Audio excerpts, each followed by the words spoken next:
this has been a very impactful weekend in the great state of Georgia. No, I'm not going to do that to Georgia. It's been a great impact on the great city of Atlanta. All of my restaurant owners in the city, what can y'all do? I think y'all need to have like some alliance between each other. And y'all say, look, we're going to have a customer service training for each quarter. Now y'all might need that joint every month. We're going to have a customer service training once a month, led by me. Y'all can hire me to do it. And I'm going to help y'all figure out, don't set certain expectations for people where it puts a bad taste in their mouth. I don't know if Keith Lee went over there, but the Beautiful on Cascade is a breakfast spot, primarily breakfast spot. I think they serve other stuff, but I only went there for breakfast. And the customer service is like hitting it out the park. Bam, bam. Like, what you need? Okay, you need this? You need this? Man! Look at it!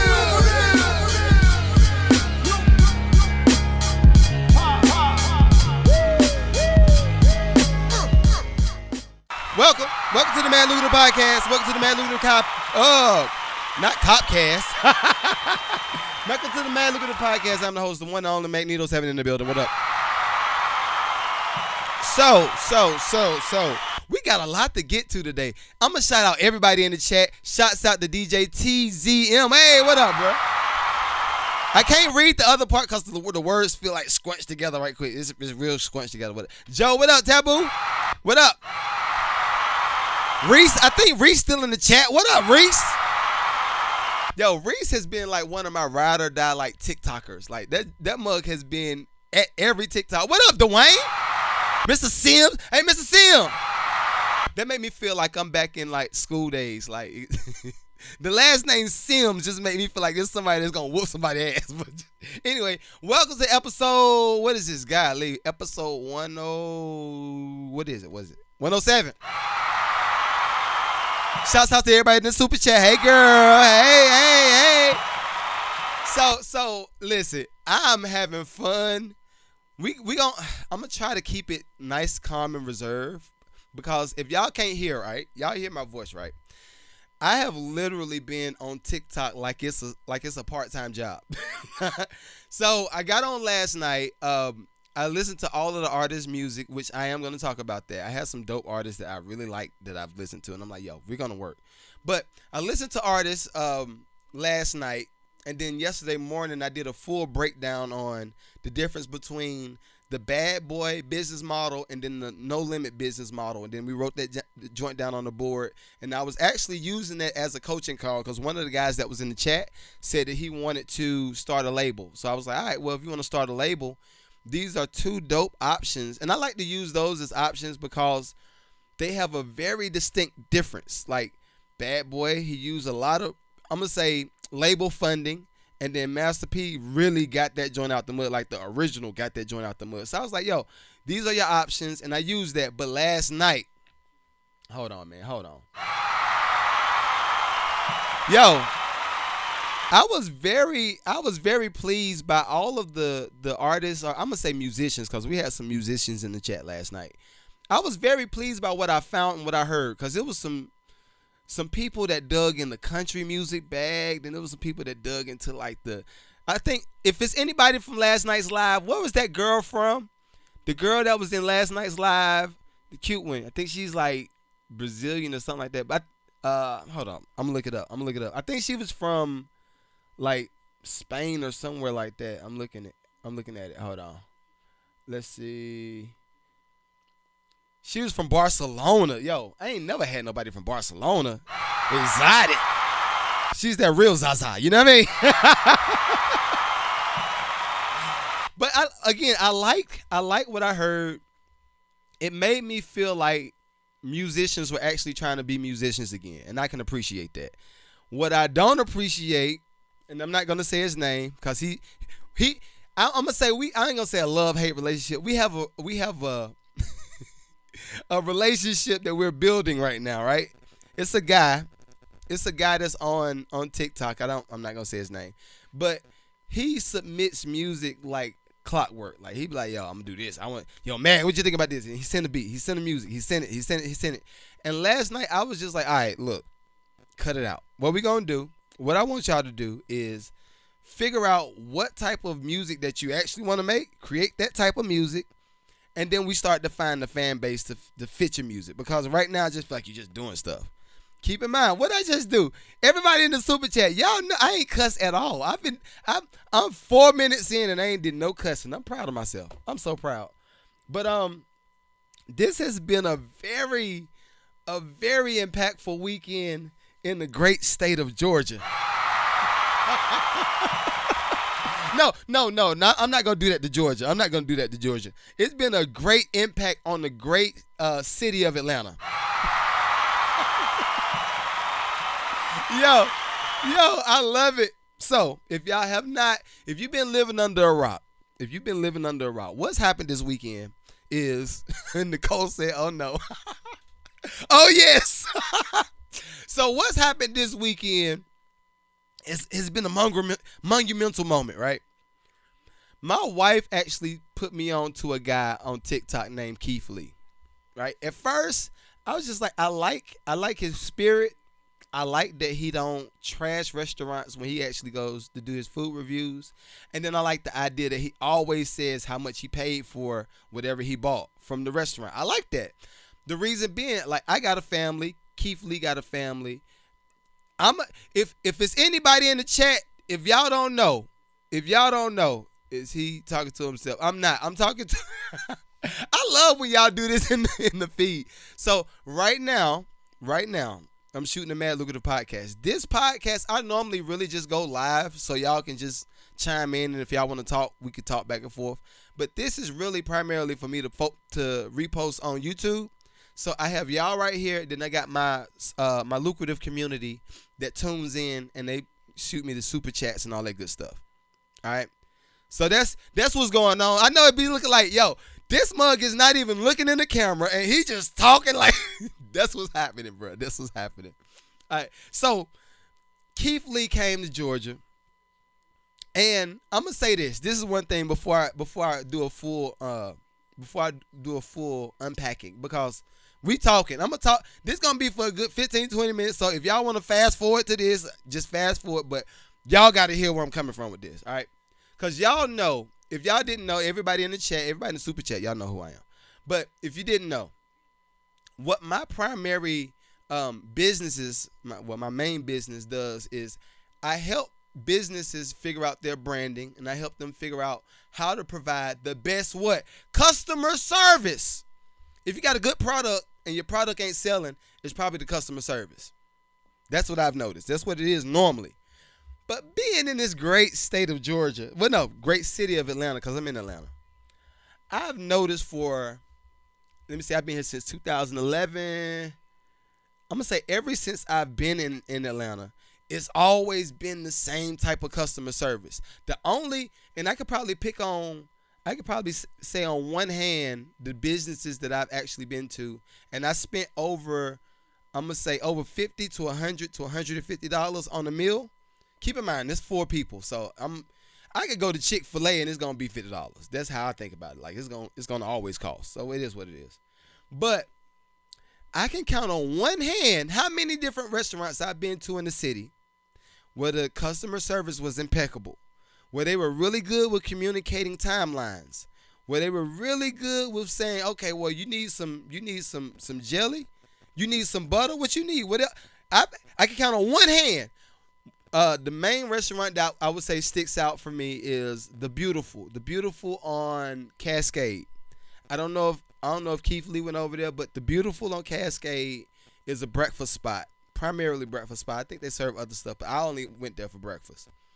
And the customer service is like hitting it out the park. Bam, bam. Like, what you need? Okay, you need this, you need this, and they be having them joints in there. So fellas, take a men's trip. Take a men's trip to just. If any of my fellas got wives, in the chat, Eric said, "Oh God, any of my fellas got them women at the house. Go to the Beautiful like late breakfast, like 10, about 10ish. You'll thank me later. You'll thank me later. But anyway, every time I've gone there, it's always been a cool vibe. They've always served me properly, and I've never had any issues. And it's sad that out of all of these restaurants in the city, well, I ain't gonna say all of them, all the black, yep, I'm saying it. I am saying it. All the black restaurants in the city have always maintained this subpar customer service experience every time. And the only reason I know is because I am a big customer service guy. If I'm gonna go to, if anybody's ever bought any, like if we worked on anybody's house, right? Because one of my businesses, we flip houses, and in flipping houses, sometimes we remodel kitchens, we remodel bathrooms. That's one of my jobs. So out of every time somebody is spending money with me, I'm gonna treat them like they the only ones that matter right now. At least for that week and a half, 2 weeks, however long it's gonna take us to do the job. For that amount of time, y'all are the only ones that matter. And they feel like that after we leave, so therefore they always ask us to come back. And the funny thing is, right now, I'm getting to the point where the only jobs that I can take is the jobs that I can sub out. If I can't sub it out, I won't take the job because I'm doing this stuff. I'm doing this stuff now, and I love doing this.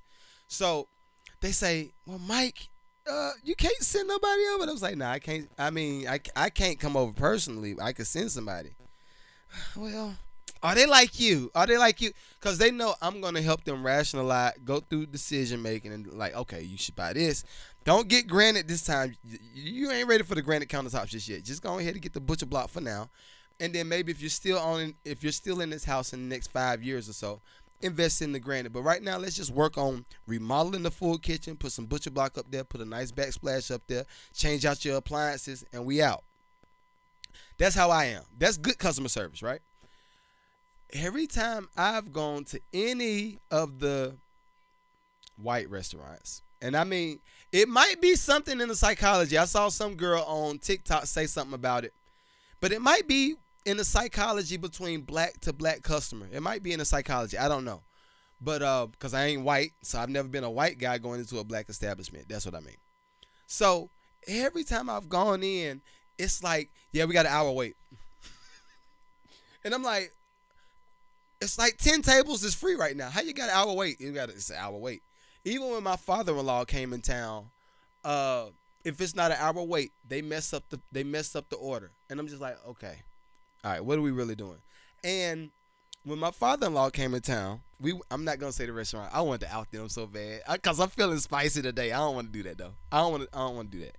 But when we went to the restaurant the last time, I know that bill was gonna be at least close to $200. It's gonna be real close to $200 because it was 1, 2, 3, 4, 5. It was 6 people eating. 6 people eating. I know it was gonna be, and the plate started like $20 and up. So I knew it was going to cost. But they came out with the orders and messed the order up. Nobody apologized. What is this? How you going to mess up somebody's order and you're not going to apologize? How is that possible? Houseway. So now fast forwarding it to where we are now. Keith Lee came in the city. Y'all know I like to be dramatic too, so go ahead, Keith Lee came in the city. Black SUV. Full family. And he said, you know what? I want to hit a restaurant up. Let's see what they got. I think the first one was the Milk and Honey restaurant. He came the exact same thing. Keep in mind, I've been here for 11 years. Well, 12 years, roughly 12 years. I've experienced the same customer service every time when I'm on that side of town.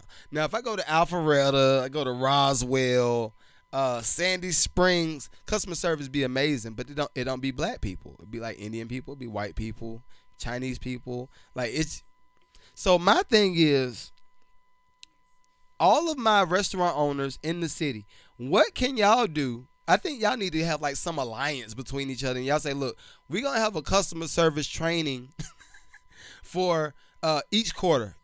Now y'all might need that joint every month. We're going to have a customer service training once a month led by me. Y'all can hire me to do it. And I'm going to help y'all figure out, don't set certain expectations for people where it puts a bad taste in their mouth. And I'm so glad that Keith Lee came and he did what he did. He exposed a lot. I know it's embarrassing. But it goes back to the concept of the city, right? I know everybody in the city, and I talked about this last night on my music review, but I know a lot of people in the city get preferential treatment based off of who they are, right? That's what up, Tim Clark. What up, Tim? That's the reason why if I go into certain spaces, I mute up. I look around. I'm like, all right, cool. Now I talk. And this is in my industry environments and restaurant environments, social environments. I mute up for a little bit. I'm just listening to the room. I'm seeing how people moving around. And if don't nobody come and just say, hey, how you doing? Welcome. The bare necessity of just being cordial, I'm like, all right, I see what time we on. And I keep it moving. But if someone in that room sees me and they say, oh, yo, that's Magneto. He got a Grammy. He got this. He got that. He got this. And I mean, just look at his arm. You see what he got. And they treat me different based off of how all of this extra stuff, they built a whole profile for me in front of this person. I don't want to talk to him. I'm good. I'm like Keith Lee in that aspect. Like, I'm good. Yo, don't talk to me. I got a cousin that rap. Okay, cool. Do y'all thing, yo. Hopefully y'all successful. And I'm not gonna be nasty about it, but we have to figure out what is common courtesy. Even the idea of eye contact. How we not? Yo, I know. I think we got majority fellas in the chat. Nicole, I know you alone today. Somebody might come in, but you're dolo right now. How about we figure out how to make eye contact with each other again? Let's figure that out. Like, put forth effort to actually do it, because I think we are all getting, and including me, I'll put me in the equation to a certain extent, but I feel like we all have what's the word I'm looking for? We all have this kind of I ain't gonna say stigma, but kind of for the lack of better words, we all have this weird, awkward energy when it comes to human interaction. That's why your joint's gonna get boosted by the robots. It's gonna be 50% human, 50% robots all around. Like, it's coming. But Keith Lee, yo, hold on. Let me give him one. Let me give Keith Lee one. Thank you. Now, if you want to come to the Mad Lucrative Podcast and you want to, if you just left Atlanta, cool. We could just do it on Zoom. We can Zoom on the pod. Just talk about your experience with me. I'd love to. Yo, y'all know good well if I do a Keith Lee interview, that joint gonna go dumb. I had like 10 million subscribers. All right, next up. All right. Oh, I forgot to mention this episode that you're listening to currently is brought to you by the Clover brand. If any of my businesses that's in the chat, or if you're watching on YouTube and you have some issues with processing your payments at a decent rate where your interest ain't going too dumb, holler at me. I can get that joint down. I can get it down. All right, so on to Tyrese. I posted in my story this is probably a couple of days ago now. It was a couple of days ago. I don't know. I keep feeling something. It feels like a spider is like on my beard or something. Like something just I feel like something's doing this right here.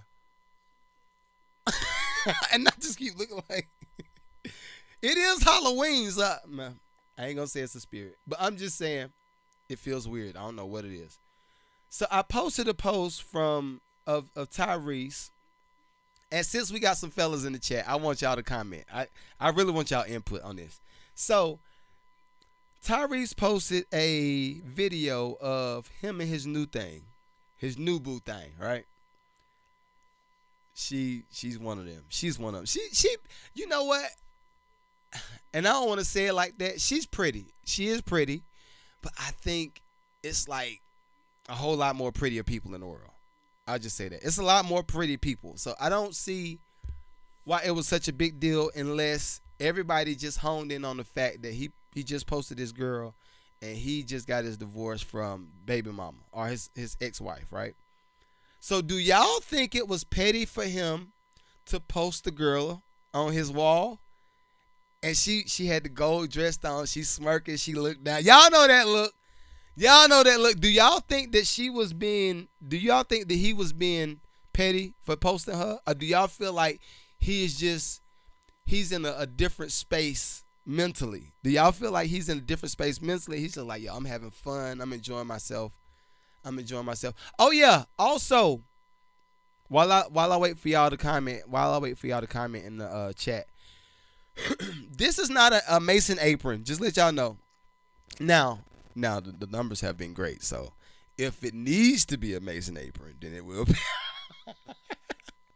But no, this is just a M and a 7. It's an M, and well, it's an M and an L. It's an M and an L. M and then an L on the bottom. And ain't nobody in the super chat tell me to turn the live joint on. Y'all be slipping. I be waiting to see if y'all actually say something about the live sign. All right, so E said he's being petty. All right. This is my question. How is it petty if... No, it's petty. It's petty. I was about to try to go back and forth with you, but no, I feel like it's petty too. I feel like it's petty. What up, Leroy? What up? All right, so on to the next topic. This is the next topic right here. There's a clip going around of a pretty well-off guy talking to a guy that might not be as well off, right? And I wanted to bring this up on the pod because I feel like it's a lot of different fellas that's either in between that transitional period, like financially, or do y'all feel, I mean, they're in that independent, not independent, but that middle ground where they're transitioning from job to job, or some fellas that's just stuck in a certain space where they feel like they're going to make $30,000 forever. They're going to make $40,000 forever. That's just what it's going to be. He's just trying to get some positive press. I can see that. He's trying to get some positive press. Well, he got some press. I don't know if it was positive or not, but before I go to this this conversation, I do feel like we have to understand the consequences for everything that we do, as far as our choices, our decision making, the time that we do something, the rate in which we do something. Like, if you know, I like to use this as an example because I fought the internet boom, and when everybody started to stream, what up, Poe? What up? When everybody started to stream, right? I was just like, yo, what is it that's actually happening? Like, everybody's just taking the music money. Ain't nobody gonna be placing no beats. We got 1,000 more people that's trying to produce on Fruit Loops. We got all this stuff going on, right? And I fought the progression. I fought it. And then as a result of me fighting it, I got dumb broke. Broke Kanye West, right? So now starting to notice that we're in a different transitional period again. I'm not saying just me. Like, I'm talking about overall. Technology is changing. Everybody's trying to move from gas to like battery power energy. It's happening. We can't get around it. You're not going to stop it. Nobody's going to stop it. I don't care how many people go to Washington and lobby. It's going to happen, right? So me just thinking about this thing in the forefront, we have to make certain decisions that not only line up with what's going on and where we're going as far as the economy, but we also have to start making decisions where it benefits us and it don't hurt us in the pockets. So this is one thing before I go to this conversation. I saw it was a guy that was I think he was in Indiana, one of the workers from a factory, and everybody's wanting to freaking everybody wanting to strike right now, right? Everybody wanting to strike now. It's not happening. You need to change the paperwork. We demand these rights, right? That's where we are. We demand all of these rights, and what you're going to do, you're going to pay us, buddy, and then we're only going to come to work for 4 days a week. If I'm the business owner and I'm paying you to work 5 days a week, and you saying you want to work 4 days a week with more benefits, I'm like, yo, what a robot said. What Elon, y'all ain't finished with them robots yet, bruh. Like how much does one of them cost? Okay, we have to start thinking like that. That's where we at. So now that everybody from like Ford and GM and all these people in Detroit, they're striking.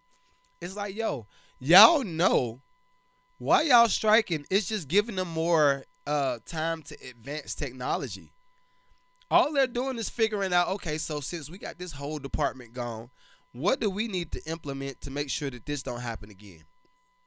Yo, Elon, I don't know who else is the robotics people, but yo, Elon and the dude at Amazon is killing it right now. Yo, what y'all got? We got this assembly line. We got all of these people that's not working with us right now, and we just need to get our assembly line going. Our bottom line is getting murdered right now, or getting unlife right now. Whole bottom line is done. What y'all got? Elon like, look, wait, give me 1 second. We got this battery, do this, got this, do this, do this. Here go the robot. Try it out. They gonna try that robot out for a week. Elon gonna give them a warranty on it, and they gonna replace that whole. Everybody that worked in that department is about to be replaced with a robot. I'm just saying. So I feel like we need to make some progressive decisions. I'm gonna say, as it relates to me, I already know off the rip, I'm gonna invest more bread into Tesla. I'm gonna invest more bread into Rivani.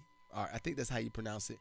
But both of them are going to be very instrumental in what's coming up with the technological advances that everybody's trying to get into. It's happening. We can't fight it. So I say that to say this. When we listen to this conversation, listen to this conversation through that standpoint. Listen to it from the standpoint of knowing, okay, all of the people that's in that $30,000 to $40,000 tax bracket, a lot of them jobs about to be a wrap. I personally think that what's going to have to happen is, appreciate he said I'm spot on. Appreciate it, bro. So I think what we're going to have to do is we're going to have to start figuring out where we land within the economy. Like if you come from like my old job, I used to work in water resources, right? And that was me being around a lot of different just water issues. When we had the Christmas storm, and it wasn't even a real Christmas storm, it just felt like, I think, 4 degrees, so everything in the ground was freezing up. I was on call that weekend. I didn't come to my house that weekend. I was in Alpharetta whole weekend. So I think of things like that, and I think of how can we implement technology when those type of issues come up. Yo, I'm gonna just send the bot out there. I'm gonna be the actual controller, right? And I'm gonna be able to control what's going on, so I can still see what's going on. But that robot won't get tired. You can see, you can have it where the matter of fact, I might not even say that because somebody might listen to this part of the podcast and be like, yo, that's a good idea. But it just could be some different robotics to make our life easier. And I think it's up to us to make sure we can continue to control it. I don't believe in the robots being smarter than us. I don't think, well, it is a thing. I think that is possible. But I feel like we still have to implement the human aspect in it. We have to implement the human aspect. Just like me using, what up, sports? My Planet Basement Sports. What up? I do feel like we have to implement like AI.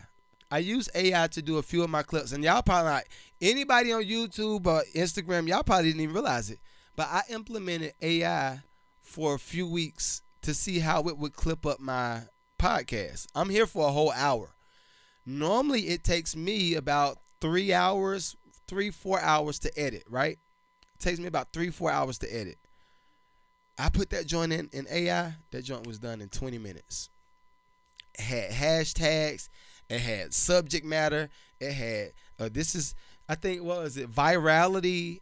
So it would tell me which video would probably go viral the fastest.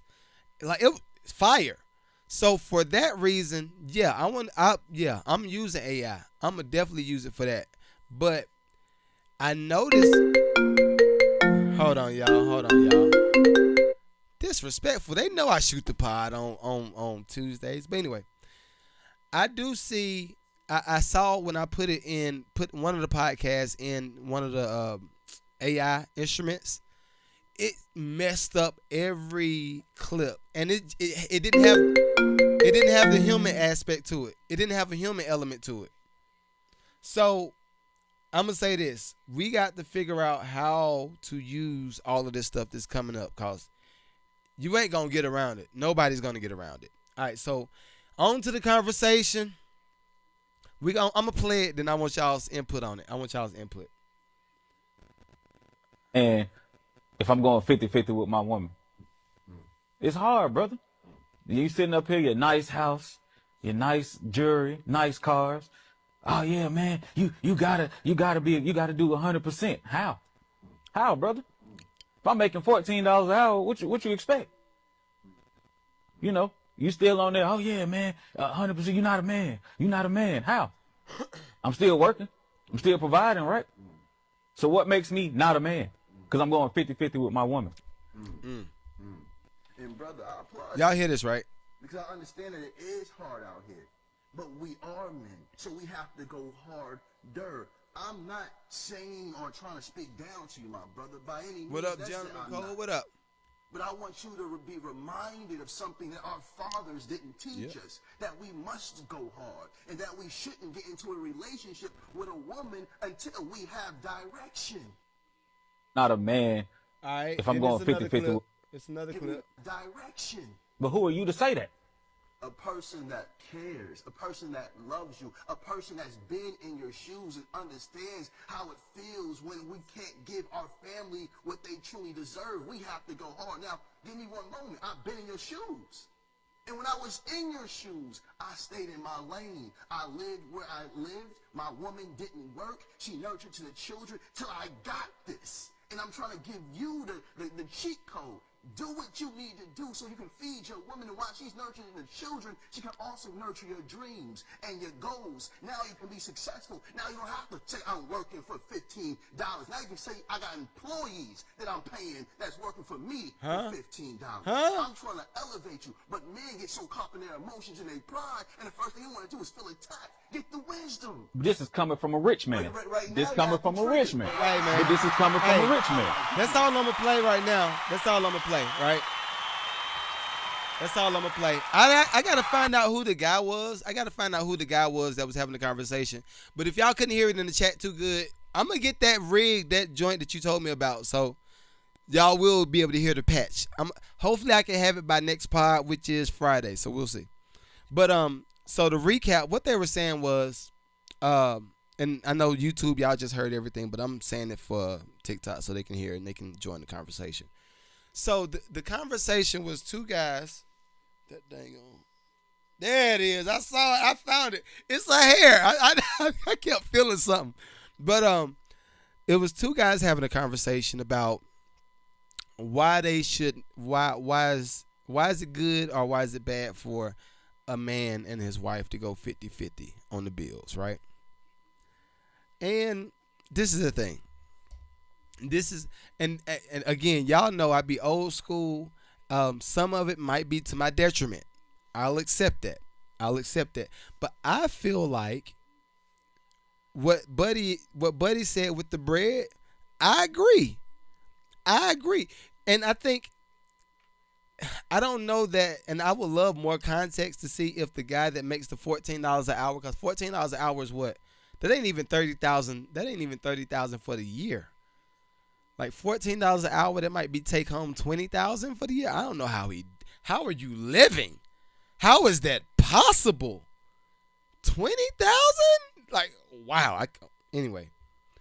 So I think that conversation is coming from a guy that's dating somebody, right? Because all my married people know when you get married, y'all getting that joint out the mud. It's different. The whole idea was mine is yours and what's yours is yours. Like, I'm just saying, right? That's kind of been what it is, right? So I don't know that I completely disagree or I completely agree with either side. This is why I say that. If I think about just me as a man, right?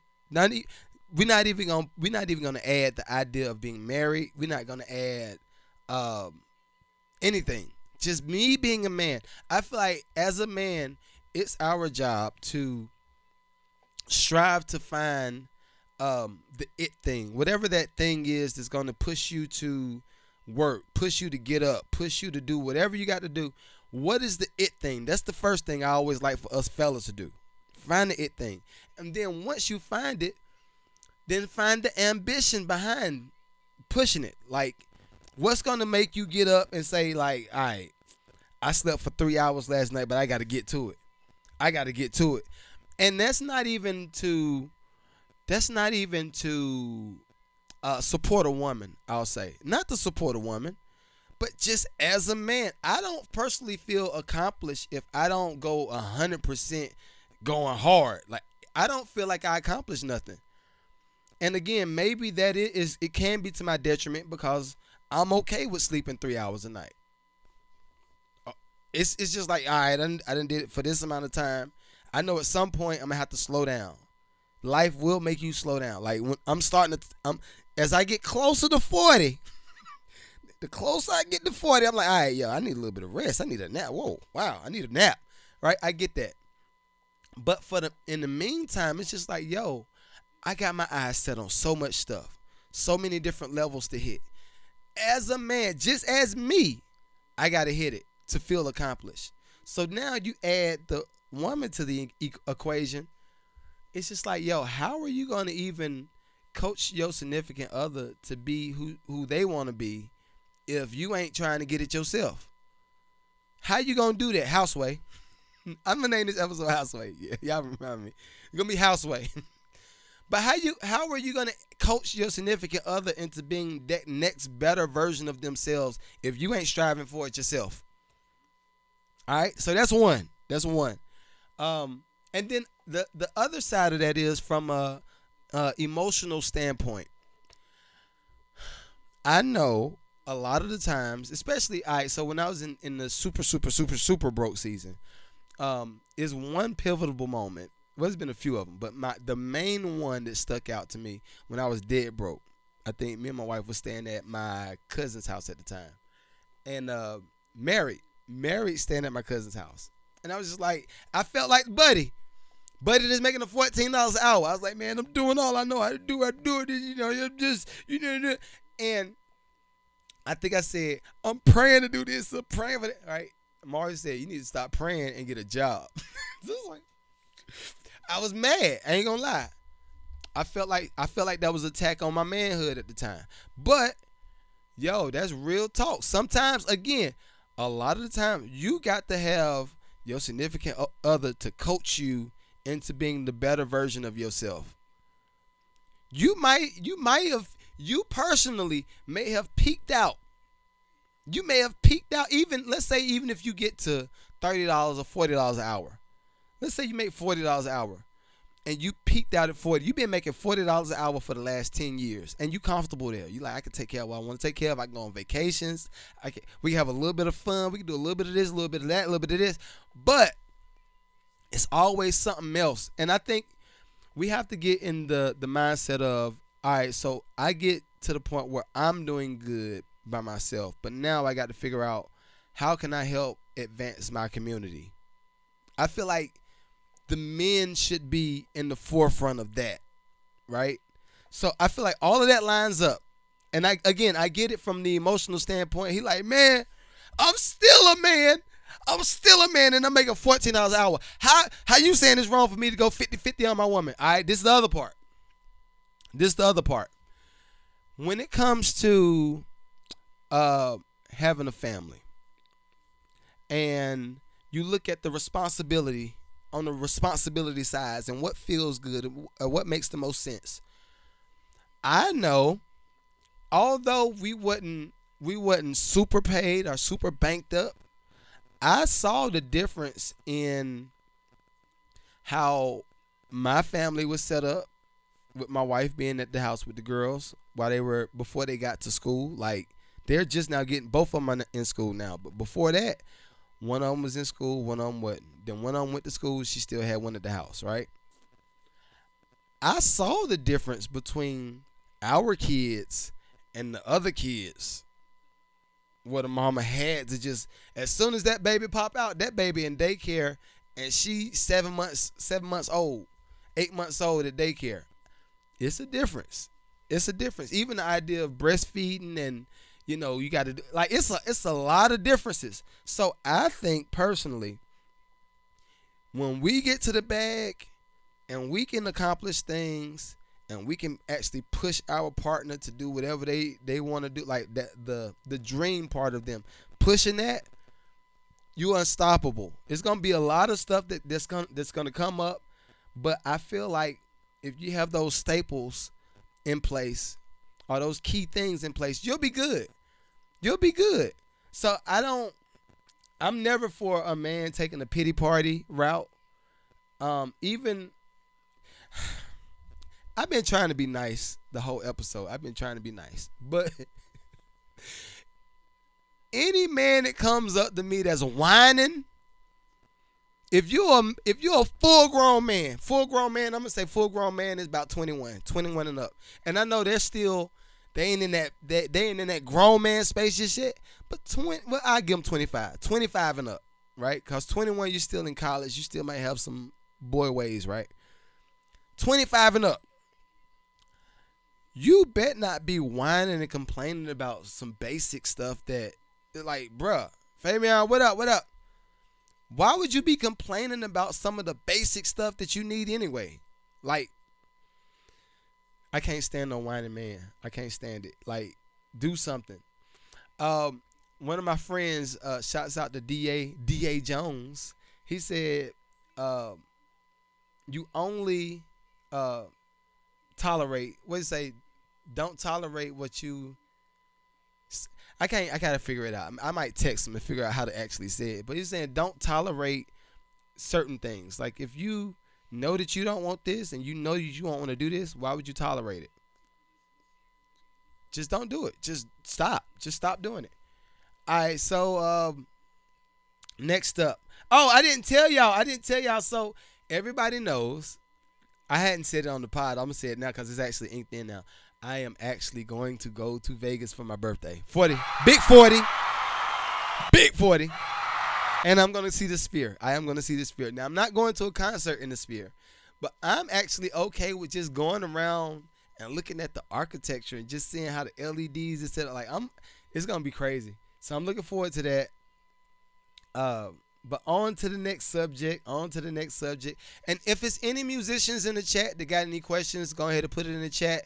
I'm going to make sure I answer that before we finish out this hour. So, all right, what we got? We talked about Keith Lee. We talked about that. We talked about all of those things. All right. Last thing right here. Now, this is funny. I love this clip. I'm going to play the clip. And we're going to get to it. Here we go. Black people who grew up with money. Let me make one thing clear. I grew up in a $500,000 house. I went to private school. I graduated from one of the top universities in the country. My job, you couldn't get it if you wanted to. My car note is more than your rent, no cosign. I mean, I can go on for days. But the moral of the story is, why would I want to relate or try to fit in with a lifestyle that I do not come from? Y'all don't think it's crazy that you equate blackness with poverty? And this is exactly why you have all these suburban kids running around here acting like they got it out the mud, like they were struggling, because you sit there and shame them for being from the suburbs. Y'all keep saying Carlton like that's some sort of insult. Like, are you okay? Use the 3 brain cells you got up in there to tell me, who does it benefit for black people to only be able to fit the stereotypes in order to be considered black? Because it's not benefiting black people. Why do y'all... Let me give that young man a clap. Oh, my God. Please tell me y'all heard all of that. Let me get it. That's the exact same mindset that I think of when it comes to me. He said, Fabian, yep, 100%. So that's the mindset that I think of when it comes to us. When I keep saying us and I talk about black folk, I say it like that because I know a lot of the times, especially in the music community, especially in the creative community, a lot of us choose the route of the victim. We do. We be jumping jacking. We be doing jumping jacks in the victim Olympics. We be running relays in the victim Olympics. We be playing basketball in the victim Olympics. We be in every sport in the victim Olympics. But I feel like, yo, who's gonna help project the switch? Who's gonna help project the switch? Because this is another thing. I got some friends. I'm not gonna say their names, but I got some friends that feel like certain areas in Georgia, it's majority white, right? And from me working in certain areas and actually servicing these houses and going to talk to people, I must say it's not majority white. It's Indian. it's majority Indian, but for the Indian people, I'm gonna say I've at least seen 20% black people. And when I say that my area that I service was, I'm gonna say the average house was like 800,000 and up. 800,000 to a peak of maybe 3-4 million. Those are the houses that I service, right? It seemed like, and this is the funny thing, the closer I got to the $1 million houses or the $2 million houses, the more black people that I saw. I kid you not. I can't make it up. It seemed like the closer I got to doing like servicing the $1 million, $1.5 million, $2 million houses, most of those homeowners were black people.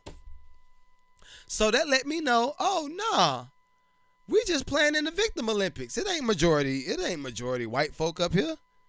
A lot of the it's a lot of white folk up here. Now don't get twisted. The white folk help create order. They order. I mean, come on now. But I was just like, yo, we got to stop choosing the victim. What up, Amber?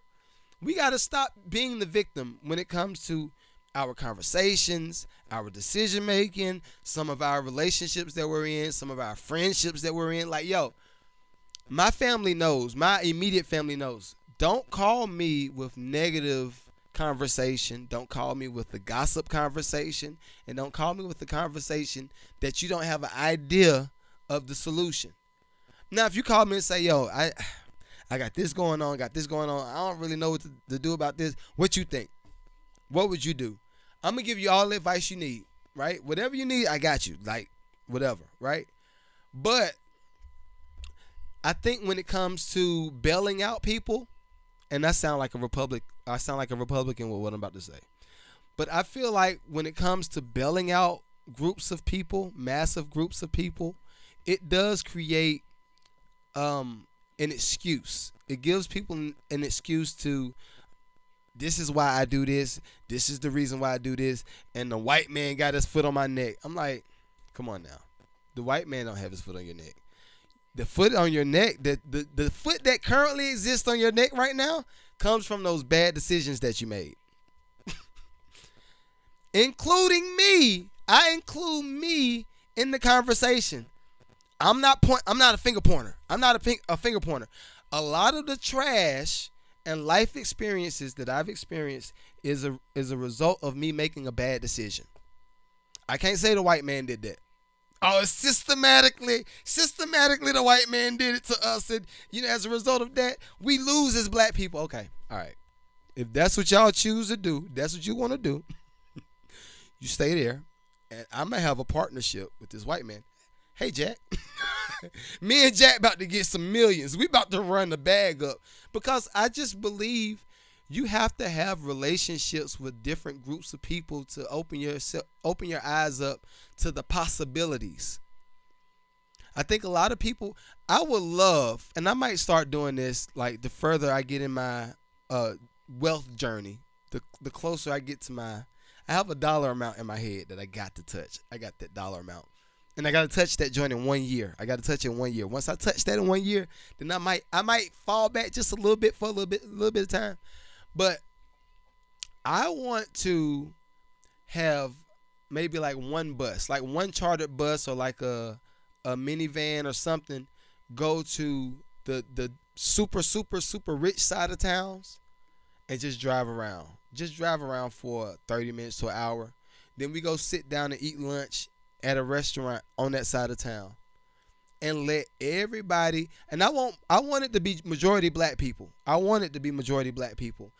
I want to pay for that van, pay for the meal, and let them experience what this feels like to be in this area. Because I think a lot of times we choose the victim route and we choose the poverty route or the poverty conversations or the poverty option because we've never been exposed to what a $2 million house looks like. $2 million house got $2 million snacks. $2 million snacks for $2 million kids. They in a $2 million school system. See what I'm saying? And I used this as an example. I think it was a few pods ago. But I was talking about how we put our daughter in this school, right? I'm not going to say the name of the school. It is in Decatur. The colors are red and school colors are red and white. If you ever see this, do not see. But now, on a serious note. So we had our oldest daughter in this specific school. And I have this saying, right? My saying is, I smell the poverty. It smells like poverty over here. Like, what is that smell? I smelt the poverty. It's because all of the parents, and this goes back to that conversation that Buddy was having with the rich dude, the $14 hour guy having with the rich dude, right? Goes back to that conversation. A lot of those parents of those kids were in the lower income tax bracket. And for the lower income tax bracket comes those like WIC benefits. Now keep in mind, everything that I'm telling y'all right now, we overcame. So I'm not saying I'm not crapping on people that's on WIC. When we had our first daughter, I was still figuring it out. And my wife went and got WIC for our oldest daughter. Married, right? So I'm put that disclaimer in there. But when we went to the school, I could see the WIC benefits. I could see the food stamps. I could see that you had the voucher for certain things. I know what that looks like. So for me, I'm like, okay, what is the mental status for a lot of those parents that's the parents of these kids in the school that my daughter has to go to, right? So we started noticing mood changes and how she was acting, and then she had to start developing certain habits. And I'm just like, whoa, wait, what's going on? Right? So immediately, unfortunately, we had to have her in that school for 2 years, right? And when our youngest daughter, it was old enough to get into school, we said, all right, so we're going to put them in the same school. We got to find a school. We got to find a school. We got to find a school. We found the school, right? This new school that our daughters go to, parents pull up in Teslas. They pull up in BMWs. They pull up in the Escalades. They pull up in the C-classes. They pull up in that stuff, right? Doors do this. The doors do this, and then they come back down. That's kids wearing Crocs. That's what kind of school they're in now. And we could see, like I smelt the poverty at the old school, you smell the wealth in the new school. I smell the wealth. I look at the mood changes. I see how they interact. I see it's different. It's different. So I want all of my black folk, especially my black people that have kids, especially y'all, if you didn't come from money and you didn't come from just being well off, at least start figuring out the small things that you can start doing for you to one, level up, and then for you to two, put your kid in the best option possible, the best situation possible. Don't feel like, because I struggled, my kid got to struggle too. Come on, what are we doing? What are we really doing? What are we really doing? The whole idea of 1,000 more sexy reds being born just makes me itch. I can smell the poverty. Oh no, what's this poverty? No, right? But try to do certain things to put yourself in better positions. I just don't believe in the victim route. I don't believe in making excuses. I don't. Anybody if y'all come across any of my friends, which is very few. It's very few now. I said fur. Like I'm from North Carolina. I am from North Carolina. I said fur though. What up, country bro? What up? But we got to figure out what's the best option. A lot of the times I think what happens is this. When we are in the middle of the transitional period, right? What up, Freddie? When we're in the middle of the transitional period, I think we all get like the shaky knees. And after you get the shaky knees, you naturally want to revert back to something that you already know. I do believe that. Case in point, I use me as an example again. I'm the best example of a lot of the right things to do, but a lot of the wrong stuff to do too. Stuff you just don't do. I've done both of those, right? I remember this wasn't that long ago. Beginning right before the pandemic, I had quit my job, right? I had quit my job and I was like, I'm going to contracting full time. I'm gonna pull some of this money. I'm gonna invest in this company. I'm gonna do all this, right? And we started having some rough seasons. The rough season started right when the pandemic. They said, "Oh, we about to have a pandemic." I said, "Oh, I need to go back to my job.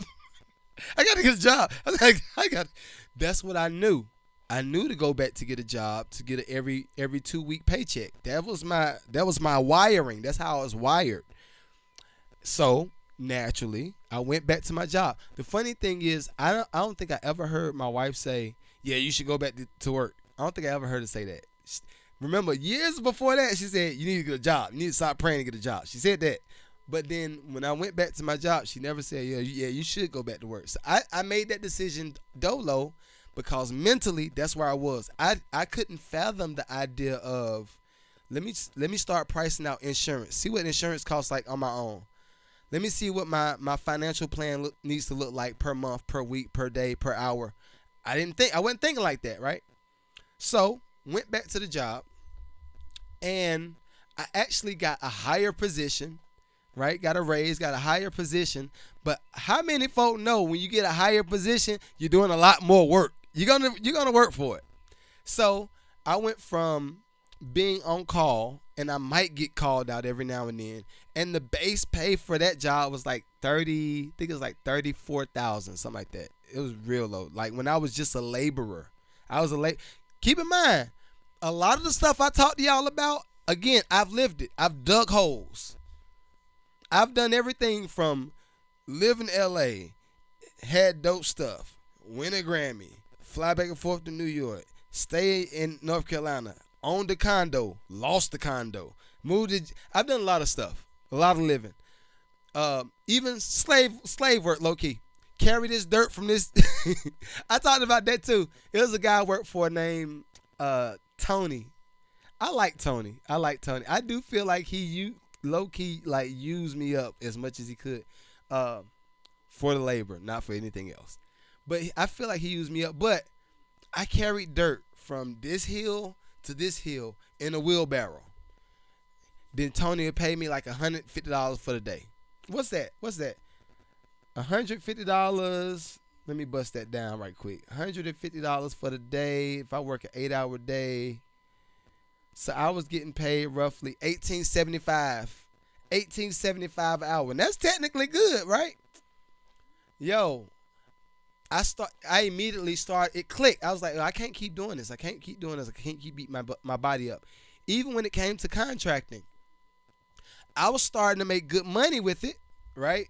But then the issue was time. I would find myself at properties at 1 o'clock, 2 o'clock in the morning. Me actually doing the work with one other guy. And we working in there. We climbing up ladders. We painting stuff. We wiring in ceiling fans. I've done a lot of this stuff. So I think we just have to get around different groups of people that open our eyes up to other possibilities. Don't just dwell on the same thing and cause this is what my family did, so I got to do it too. And I'm just saying, like, honestly, I don't feel like a family can really enjoy life like you should if you don't make under 200. If you make under 200,000, I think you right on the cusp of it. You right on the cusp of it. If you about 200,000 is where you need to be.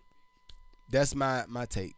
But I think what's happening right now is good. I like that men are holding other men accountable. I like that some of these women are holding women accountable. We just got to stop being the victim, y'all. We got to stop being the victim. I'm going through. If y'all got anything y'all want to talk about in the chat, y'all can go ahead and put it in there. We 59 in. Let's see where we at. I got one clip. Let me know what y'all think about this. What up, Coke? What up? What y'all think about this clip? I wasn't gonna put it on today's pod, but I figured we may as well go ahead and chop it up right quick. Unless y'all got something in the chat. If y'all got something in the chat, we can start talking. But I'll go ahead and talk about this if y'all don't. I'll wait. Oh yeah, I also use this time for anybody that's watching on the. Oh, appreciate super chat. Oh, yo, thank y'all. Thank you so much. All right, cool. Super chat going dumb this morning. Appreciate that. Appreciate that investment, huh? You're investing in the platform. Thank you. I'm gonna wait. I think I'm gonna wait on that. I did want to talk about these coaching calls before I got off.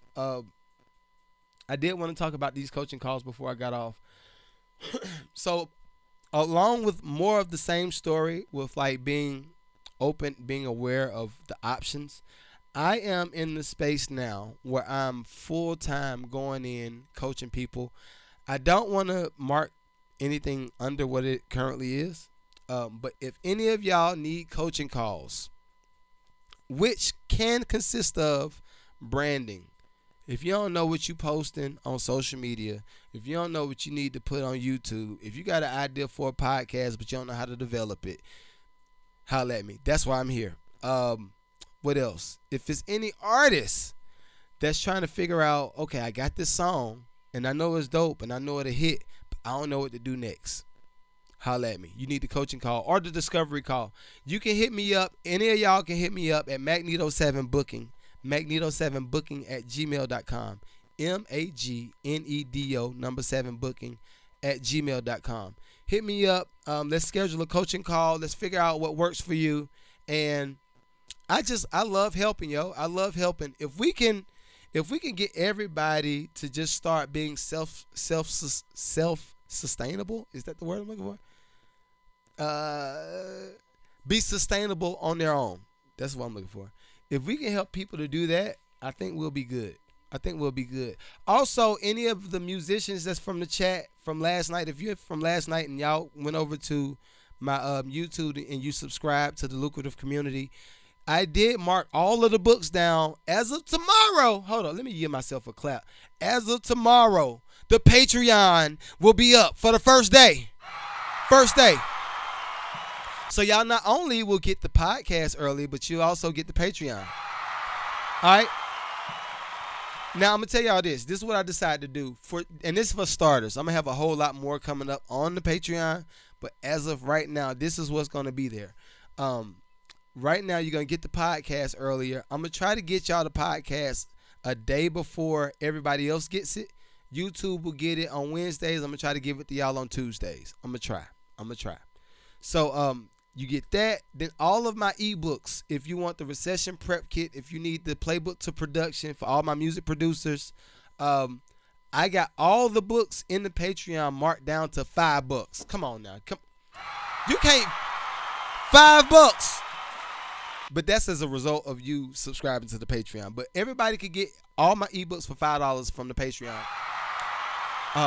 Also, not only that, all of my music reviews that I'm doing at night on TikTok, in addition to my business class coaching sessions, I will be putting that in Patreon for certain tiers. I think my tier 2 or my tier, I think my bronze or silver tier will get the business coaching section, but my general admissions, which is like my $5 tier, will get all of the music reviews that I'm recording on TikTok every night. So yeah, that's for y'all. And not only that, I will be interviewing some of my subscribers. If you go to the gold membership, I will interview some of my subscribers and actually put their businesses on my podcast, and I will help you promote your business for the duration of that pod. But it will also be on Patreon and on YouTube, and when I make my clips on TikTok, and when I make my clips on Instagram. Your business will be there. So there you have it. So yeah, Patreon will be there. Go with the flow. I like that. Go with the flow. What you say? I'm definitely trying to start my own podcast. I'll definitely be hitting you up. Please do, yo. Please do. I think the thing with podcasting is consistency. Like now, when I say consistency, it's a different type of grit, yo. I've been doing this since 20. This is my 2021. Yeah, I think 2021 was my first pod ever. No, my first pod was in 2013, and then I stopped, and I lost all momentum. Any momentum that I had, I lost it because I was just like, yo, this ain't working. It's not gonna work. Like, I was negative. The positive person y'all see today, I did not exist. This guy didn't exist. I was like, yo, it's not working. It's not working. And when I picked it back up, I'm gonna look on my YouTube right now so I can show y'all. I'm gonna show y'all. Well, I'm not gonna show you because I'm actually recording the podcast right now. But I restarted the pod, renamed it, rebranded. In see content. I'm scrolling down. Scrolling 2023. I'm still looking. Give me a second, y'all. I'm on 107 episodes. And this is not my only podcast. I got this. I got the Lucrative Lounge, which Lucrative Lounge is going to be spicy. Like, that's going to be on the Patreon as well. But the Lucrative Lounge is when I interview all my millionaire friends. All my millionaire friends I interview them, I put them on the pod, and they actually give just jewels. The last guy I had on the Lucrative Lounge, he was a food truck owner, and he also has products in Walmart and in Target. And he was just giving game on that pod, just giving game. So that particular pod is for that type stuff. My weekly show is more so current events with a little bit of business talk. I got to end with some money. I always got to end with the money. All right, but I started this back up in 2021. So I just touched 2 years in June. I've been doing this 2 years in June. Did you go to college for music? I did. I went to college for music. I got a degree in classical studies with a minor in business and administration. And I use the music degree to a certain extent, but my career actually took off for me doing production. So I end up producing. I started as an intern at Hidden Beach. I had to promote and throw parties for Jill Scott when she did the Golden. When Jill Scott came out with Golden, we had to do a street team party at A&T, and I was one of the people that had to set that up. Then after that, I just was starting to just push music, just shop it out. Also, while I was in school, I went to North Carolina A&T. That's why I went to school. Where they had the idea from Drumline, that's my school. That's why I went to. And listen, the funny thing is I saw a lady at our church Sunday, and this Sunday was like college day at our church, and I saw a lady coming through with the North Carolina A&T shirt. I was like, Aggie Pride, that's our thing. Aggie Pride. He said, that's right. Then we laugh, and then we keep it moving. But I have to make my words, my choice of words, I have to watch them. I do feel like college can be an asset. If you go to college with a clear-cut road to what you're trying to get. Like if you want to go to school to be a musician, what kind of musician? That would be my question. What kind of musician do you want to be? If you're trying to be a rapper Are you trying to do anything in that space? Don't go to school for that. Don't go to Full Sail. Although Full Sail might be the closest thing to it, I wouldn't go to school for that.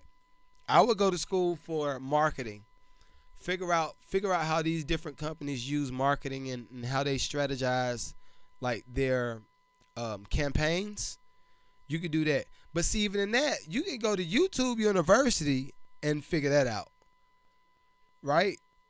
It's people like me that exist because I've learned all of this stuff, and then I have the experience with all this stuff from both sides, like from a label side, and I've had a little bit of experience on the independent side, so I can help people make a wise decision as it relates to what's the best route for them.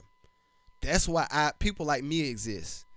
I don't just speak from speculation. Like, I can show you the receipts, and this is why, and this is how I did this and this. That's why my coaching calls and my branding business, that's why that exists.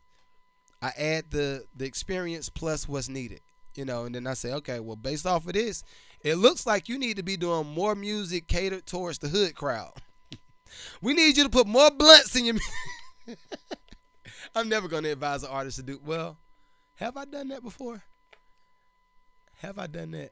No, I probably would. But I try not to advise artists to put drugs and money and guns and stuff in their visuals, because a lot of the times it pigeonholes the artist and the management and the brand. It pigeonholes them into being that hood artist. So now all you can do is try to go for the super upscale Balenciaga or Gucci, or those are the only brands you can technically go to because those are the only ones that will accept you. So I try to get artists and producers and everybody that's wanting to be in this creative space, try to be as general as possible. Try to be able to fit within different brands. That way, if somebody sees you on one of your videos on TikTok or Instagram or YouTube and they say, yo, that's pretty dope, I like them, and then they start scrolling through all of your stuff, they say, I don't think I mind being in bed with them. From a business standpoint, I don't think I mind being in bed with them because the brand is clean. Will Smith, perfect example. What up, Larry? What up, Rusty? Will Smith is the perfect example of that. Will Smith's brand has been spotless, and that's why it's been easy for him to parlay from rap to TV, from TV to movies. That's why it's been easy. He's kept it clean. When you keep it clean, you got all of these options. Think about it like this, and we about to get off because we an hour and some change in. But think about it like this, and I want to end on this. When it comes to you being a business owner, let's say you own this Starbucks. You personally, let's say you own this Starbucks, and then your friend over here owns this Target. And then you say, man, look, man, I know we need to find an influencer that can help us push our actual store because we're suffering in our sales right now. What can we do? And then y'all start scrolling Instagram. You start scrolling Instagram. Do y'all think Starbucks owner and Target owner is going to go for Will Smith or Gucci Mane? And I love Gucci Mane. Gucci, I love him. But just think about it from a branding standpoint. Do you think is Target going to go for Will Smith or are they going to go for Gucci Mane? I personally think that both brands are going to go for Will Smith. Every day. They're going to go for Will Smith. It's safe. They ain't going to rub nobody the wrong way. If you can't let your grandmama listen to it, it could be a little bit edgy. It could be a little bit edgy. But if you can't let your grandma listen to it and she say, what did he say? And you explain what they said and you just keep it moving. It wasn't no nasty taste. It was like, oh, that was clever. Then you probably got a bad brand. You need me. Come holler at me. You got a bad brand because if other brands don't want to associate themselves with you, then what are you doing? Like if you want to really make money from your career and you really want to do something out with music or do something with it, keep in mind, this goes for everybody in the creative space. This is the exact reason why y'all might see me touch on LGBTQ plus. I think IA is the new acronyms that they added, the added to it. But you might hear me touch on those topics, but I'm not going to touch it from the standpoint of you're wrong. You this and you know good and well that's not God like. You ain't gonna ever see me do that. I'm gonna be like, okay, that's your point of view. Okay, this is my point of view. I feel like this because this. Now, I'm not saying that I'm right, but this is how I feel. And I leave it alone. I keep it moving. I leave it alone. Sent you a link on that stream. Appreciate it, bro. Appreciate that, bro. Yo, Big Shane. He be looking out, bro. You be looking out, bro. Appreciate you, bro. But yeah, like when it comes to every type of brand, like I don't crap on different groups of people. What up, Kev? I'm not going to crap on different groups of people. I'm going to try to get along with as many people as possible and not ostracize myself from the general public or from every business. And they be like, yeah, I like Magneto's podcast. Yo, he be talking. But yeah, so would you spend some money with him? Nah, I can't spend no money with him. He be saying some stuff. That's what happens a lot of the times. Even when I get into the whole Republican Democrat bag, I try to stay right in the middle because you never know who wants to spend some money with you. And I'm not saying to be a capitalist or nothing like that, but I'm just saying, like, let's make smart decisions. If I don't make money from this podcast, or I don't make money from coaching calls, or I don't make money from ebooks, how do I give anything to any community? All you're gonna get is lip service. Oh yeah, I did this back here, I did this back there, I did this. That's all you're gonna get. What are you currently doing? You can only currently do things when you have relationships with people. Yo, can I come speak at your school? Yo, why you want to speak at the school? Well, I actually have a course that I want to try to submit to the school system. I want to try it out in your school, see if it works. Well, yeah, we always been cool. Come through. That's what I look for. Those are the relationships I like to build. So, yeah, at the end of the day, Starbucks, Target, Will Smith, Gucci Mane. Who gonna get the biggest bag? Will Smith is gonna get both of these, Target and Starbucks. Every time he gonna get both of them.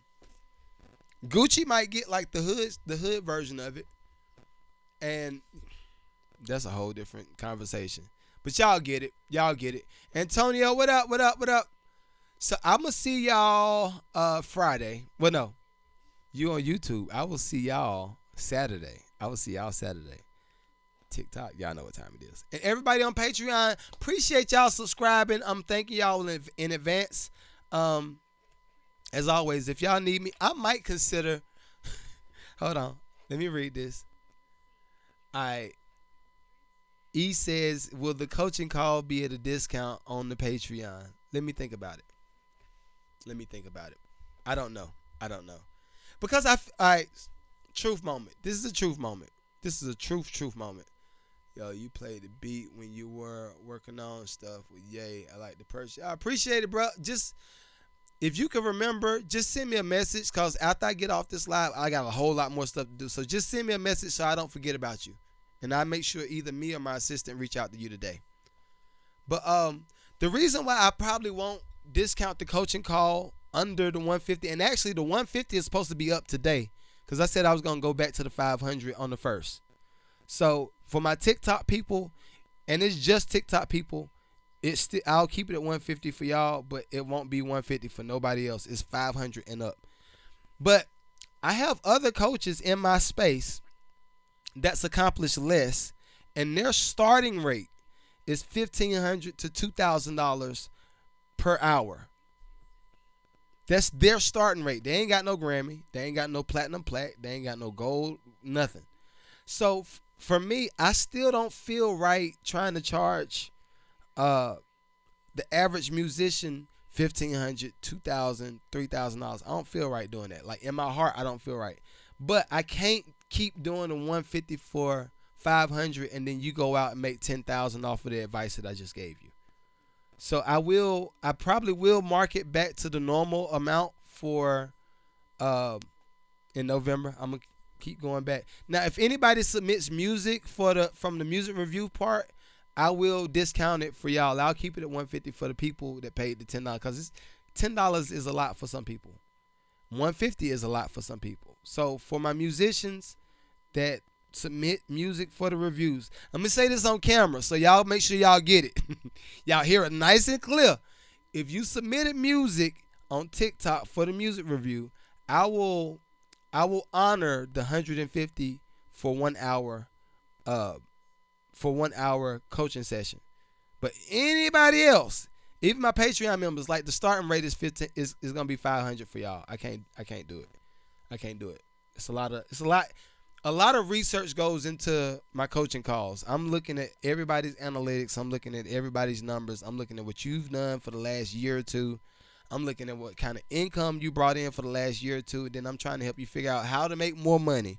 Then I'm trying to figure out, okay, these are the type of influencers that you need to try to attach yourself to. Then I'm trying to help it's a lot. It's a lot that goes into it. So it's not just me talking to y'all. Like, I'm probably going to I study your brand for at least a day or two before we do the coaching call. Like, it's a whole, if you actually, I know you've booked the coaching call with me before, so you know what time I'm on. But when anybody books a coaching call with me, you have to do like this full sheet. It's a whole sheet for you to fill out before I before I agree to do the coaching call. It's a whole sheet for you to fill out. So that's why. So yeah, I'm gonna keep it 150 for my music review people only, but it's 500 for everybody else. 500 and up. All right. Yeah, because I will need help on what to post. All right, Rusty. Yo, just hit me up, Rusty. Hit me up. I'm here. David, what up? All right, till next time, y'all have a wonderful time. This was episode 107. Yeah, I still can't believe I made the 107. That's pretty cool. All right, see y'all Saturday. Peace.